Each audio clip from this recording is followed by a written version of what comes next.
It's a beautiful day and a beautiful day for some more Reddit stories. I hope you guys are having a good day today and I hope you're ready for this. It's going to be a fun episode and I'm definitely excited. The first one that we're going to read is called Am I the A-hole for telling my wife that our nieces and nephews shouldn't blow out candles at everybody's birthday parties? Before I get annihilated in the comments, hear me out. My wife and I have two nieces and one nephew who are 5 and 6 years old. For the past several years, it's been a family tradition that the kids get to blow out the candles first at anybody's birthday party, whether it's mine or their parents or grandparents. Yeah, that's not a good idea. The kids will demand to blow out the candles first before the actual birthday person. If they don't, a deluge of crying and screaming's gonna follow. At first, it was fun and cute when they were really little, but now as they've gotten older, their attitudes about it have gotten way worse. For example, at my party last month, her family demanded the kids go first, and when they were trying to blow out the candles, the little boy jumped the gun and blew out most of my candles, which then caused the two girls to cry uncontrollably. The boy then started crying because he didn't get to blow out more. Afterwards, I told my wife that I think this family tradition is stupid, since it reinforces the fact that the world revolves around them and that adults are going to give them whatever they want. I told her I've got no problem having parties for their birthdays, which is something I didn't even get growing up, but making the center of attention at every adult birthday party the kids is ridiculous, since all that does is reinforce a false reality that the whole world revolves around them. Am I the a-hole for thinking this way? No, definitely not, OP. Edit. Thank you to everybody who commented. I believe every single person so far has agreed with me. I do want to answer a few common questions. Number one, what do they do with other kids' parties? I can't remember the last time they went to another kid's party, and I suspect that it's for stuff like this. What will happen when they're older? I suspect the same BS. I've got a 35-year-old cousin who's like this and throws temper tantrums when she doesn't get a present on her sister's birthday. Oh my god.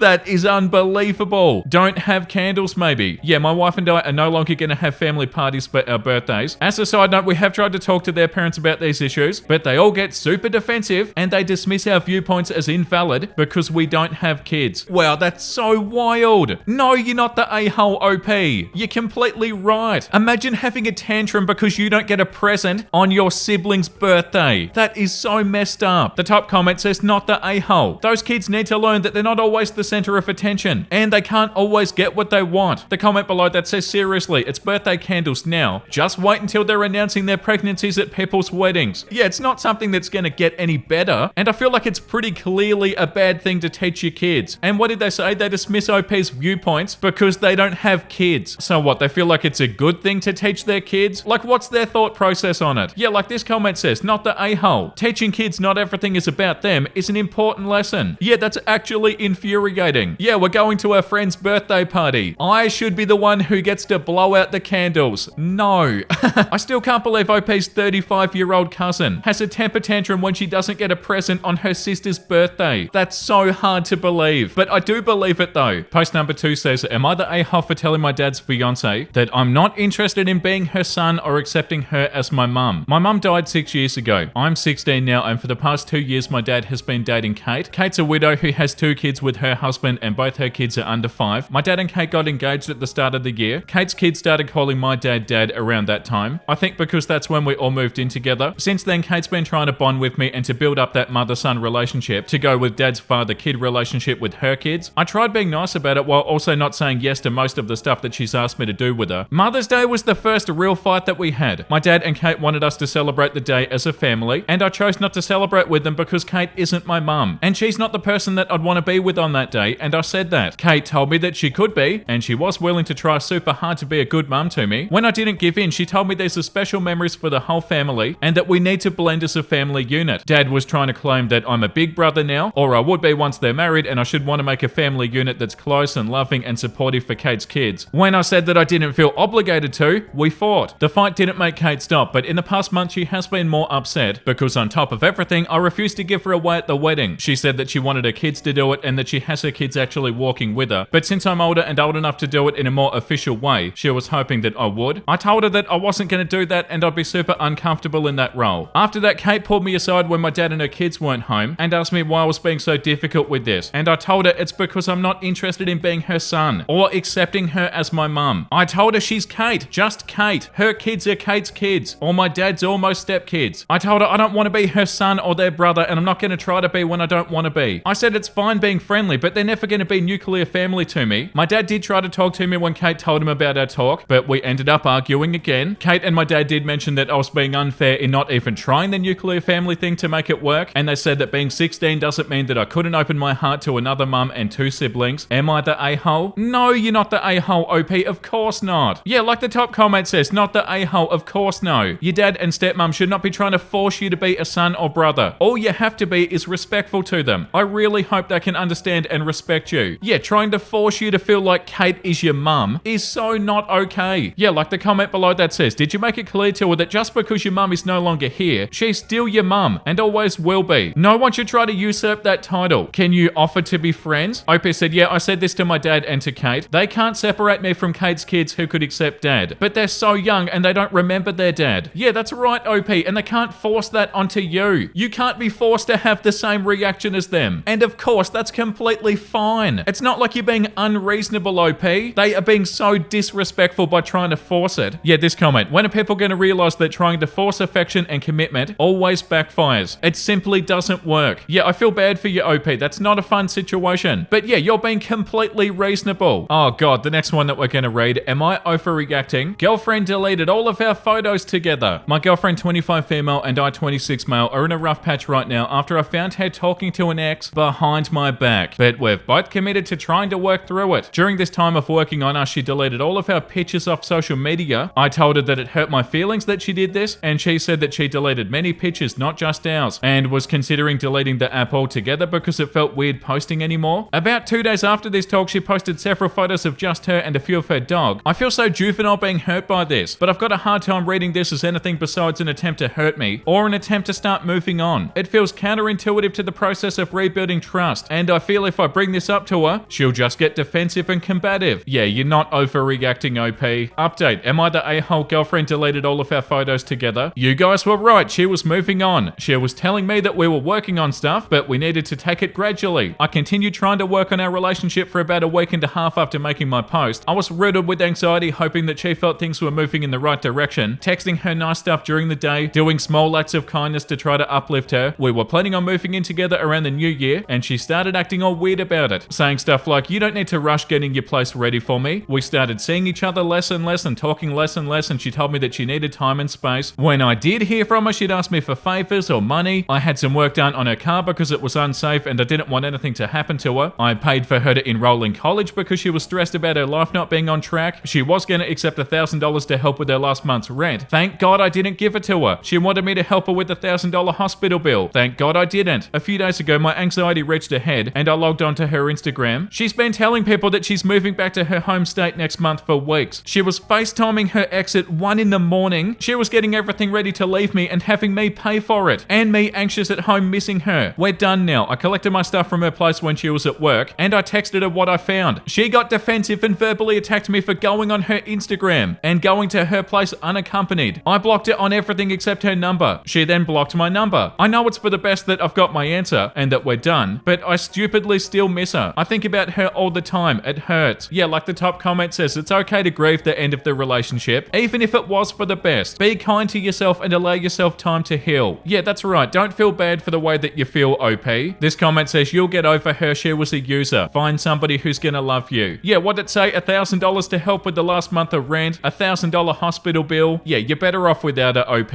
And yeah, FaceTiming their ex as well. Okay, the next one is on entitled people. I love entitled people. Entitled coworker demands that I share my bonus because they deserve it more. So I work at a company that offers bonuses based on individual performance. I recently got a bonus and let's just say I worked my butt off for it. Late nights, weekends, the whole deal. But here's the kicker. My coworker who spends half of their time scrolling on their phone and consistently turns in work late actually had the nerve to demand that I share my bonus because in their words, they deserved it more. They went on about how we all work hard and claimed that it was only fair since they have more expenses than me. I tried explaining that we all get evaluated on our own performance and that it would not be fair to split it. Of course, that didn't go over well and now they're going around the office calling me selfish and greedy. Some of my other coworkers are rolling their eyes at this, but a few are starting to act a bit colder to me. Am I crazy or is this entitlement at a whole new level? No, you're not crazy, OP. Imagine saying to somebody, I deserve it more. What an a-hole. But you're selfish and greedy because you worked harder and got a bonus because of your performance? Yeah, that doesn't make sense. Update, entitled coworker demands that I share my bonus because they deserve it more. Update, yesterday I shared a post about a coworker who expected me to share my individually earned bonus, claiming that it was only fair because they had more expenses. I was blown away by the responses from you all, some suggesting that I let it go, others jokingly, I hope, suggesting a slap, but most of you advised me to escalate the situation to HR. Well, I took your advice, and as of this morning, Tuesday, 9 a.m, I've just left the HR office. They took my complaint seriously, and it turns out that I'm not the only one who's had issues with her. She's now been suspended for 3 weeks pending further investigation. Thank you for all your advice and the support. Sorry that I couldn't reply to each of your comments individually, but I do appreciate everybody who asked me for an update. Yeah, like this comment says, we've now come to the find out portion of the saga. And OP said it turns out like 4 more had filed a complaint. Yeah, that definitely makes sense. Like if somebody feels like they can act like this to somebody, I'm sure they're acting like that to a lot of other people too. Yeah, that is so entitled and so infuriating. And also, it's not like they're only being entitled and rude to you, OP. Like, yeah, 4 other people complained about them too. Like, yeah, actions have consequences. I feel like we're reading that in pretty much every single post. Oh, my actions, they're terrible. I had a consequence. Oh no.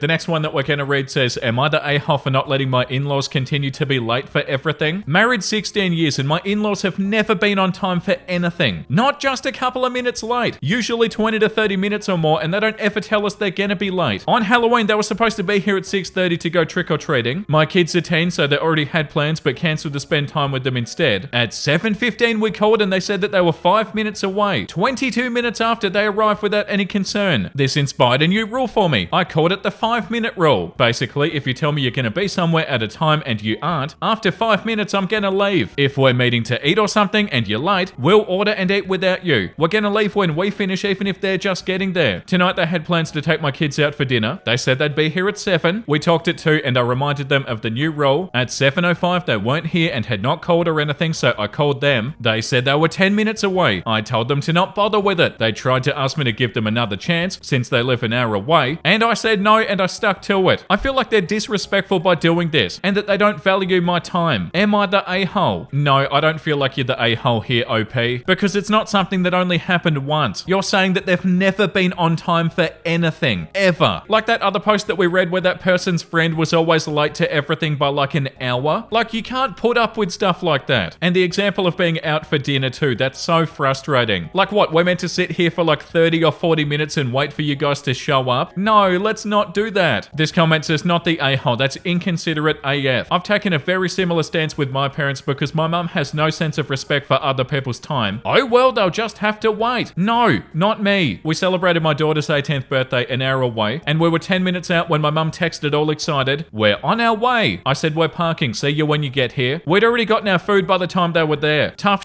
You should have left when you were asked to. Yeah, I feel like that's completely fine. Of course, you don't have to do this sort of stuff to people who aren't always late. But if it's somebody that you're dealing with that is late every single time, then yeah, you do sort of have to enforce some rules. Like, hey, you're late to everything, every single time. We can't keep putting up with this. We can't keep waiting for you, okay? This one's not as infuriating as that other post that we read. Like, that one was insufferable. This person's friend were like an hour late to everything. But yeah, this one's still pretty bad. The next one says, am I the a-hole for refusing to let my brother bring his girlfriend to Thanksgiving after she disrespected my wife? I, 31 male, am married to Lily, 30 female. My brother Josh, 29 male, recently started dating Lindsay, 27 female. And while she's been polite at family events, Lily feels Lindsay has made some passive-aggressive comments. For example, at a recent barbecue, Lindsay said that it was selfish that Lily and I weren't planning to have kids anytime soon. Lily felt uncomfortable, but I didn't say anything at the time. Another incident happened at a family dinner when Lindsay remarked, I'm surprised you two are so happy without kids. You must be really good at being selfish. Lily was hurt by that comment and it made her feel like Lindsay was judging our life choices. Most recently, at a birthday party, Lindsay made a comment about Lily's career. It's cute that you're working part-time with no kids while Josh and I are really focusing on our careers. Oh, she sucks. Lily was annoyed but didn't say anything because she didn't want to start drama. Thanksgiving's at our house this year, and when Josh asked if he could bring Lindsay, I told him I'd prefer if she didn't come. I explained that some of her comments had made Lily feel disrespected, and I didn't want that to ruin the holiday. Josh got upset and said that I was being petty. He argued that I was overreacting and that Lindsay was just being honest. No, she was not. Don't use that excuse to be an a-hole. But I stood my ground. Now Josh is saying that he won't come if Lindsay isn't invited, and my parents are caught in the middle of it. My mum thinks I'm being too harsh, but I feel like I'm just standing up for my wife. Am I the a-hole for refusing to let my brother bring his girlfriend to Thanksgiving? No, OP, not even a little bit. You are not being too harsh. You're doing what's right. Lindsay is either jealous or like just an a-hole. And hey Josh, Lindsay is the petty one, calling OP petty because he doesn't want to invite Lindsay. OP's not the petty one. Yeah, the top comment, you're awesome for standing up for your wife. I read a lot of these sorts of stories and the significant other often stands off to the side, letting their spouse fend for themselves. Yeah, same. How infuriating is it? He argued that I was overreacting and that Lindsay was just being honest. So your brother defended Lindsay rather than saying, you know, she was badgering Lily with her opinion. I'll go talk to her. I'm sorry my girlfriend treated her that way. Now Josh is saying that he won't come if Lindsay isn't invited. That's his choice, but it's your home. You and Lily are entitled to not be subject to the harassment of people with an agenda. She's your wife and you're standing up for her. Good for you, and hopefully your mum understands that eventually, not the a-hole. Sorry, I was getting way too hot in my hoodie. Yeah, like it is really awesome that you're standing up for your wife now, OP. But also, I do feel like you should have said something the first couple of times. Like this comment says, not the a-hole, but I'm not sure why you're hiding behind Lily. 2 out of 3 examples you give, Lindsay talking about both of you, but somehow only Lily is offended. Say you don't like being called selfish either. And honesty is no defense. I think when people are rude, they mean it. If somebody says that I'm selfish and my career's cute, it's actually worse if they mean it, i.e. are honest. Yeah, that's such a good point. Oh, they're only being honest? Yeah, that's not an excuse to be an a-hole. Then if they were just saying it for some petty point-scoring reason. If Lindsay really does believe what she's saying, then she needs to equivocate if she wants to interact with you socially. And the comment below that says, yeah, this. I can't believe I had to scroll down so far to see this. OP shouldn't say that Lindsay's comments made Lily feel offended. He should tell his brother that her comments offended him too, and say she's a rude person. If he gets offended by that, tell him you're only being honest, and why is it that only Lindsay gets to be honest? But are you the gay-hole for saying that she's not allowed to come to Thanksgiving? No, you're doing the right thing, OP. And on that note, I feel like that's enough for today. That was another wild episode, and I hope you guys had a good time today. If you did, make sure you let me know down below in the comment section, and also subscribe if you want to. I've got a really cute wholesome meme to show you before we go. 20 years ago, I was 8 and my grandma bought me a yellow Game Boy Color. The box said that it was supposed to be teal blue. I was a little bit disappointed, but I still loved it. Today, my new Switch came in the mail. Yellow on purpose because it made me think of grandma. That is so beautiful, isn't it? I love that so much. As soon as I read that today, I knew it had to be in the episode. That's so beautiful. Thank you once again for watching, everybody. I hope you had a wonderful time today. The comment of the day goes to Myra's Miraculous Craft. Each day, the cat tree creeps closer. By the end, there'll only be a cat tree in view. Vince will eventually be in the back reading us Reddit stories. That's so funny because I definitely would do that. Like it's only the cats on the screen and I'm sitting in the background. That's so funny because I feel like that could actually happen. I don't know how much the cats were in this episode. Hopefully you could see them pretty well. But yeah, I do want to bring them closer. I'll make sure that I'm still on the screen. But that's such a funny comment. Thank you for that. And thank you for the support, everybody. I'll see you in tomorrow's episode. Make sure you look after yourself and make sure you have a beautiful, amazing rest of your day. And you know what I'm about to say because I say it every single day. Bye!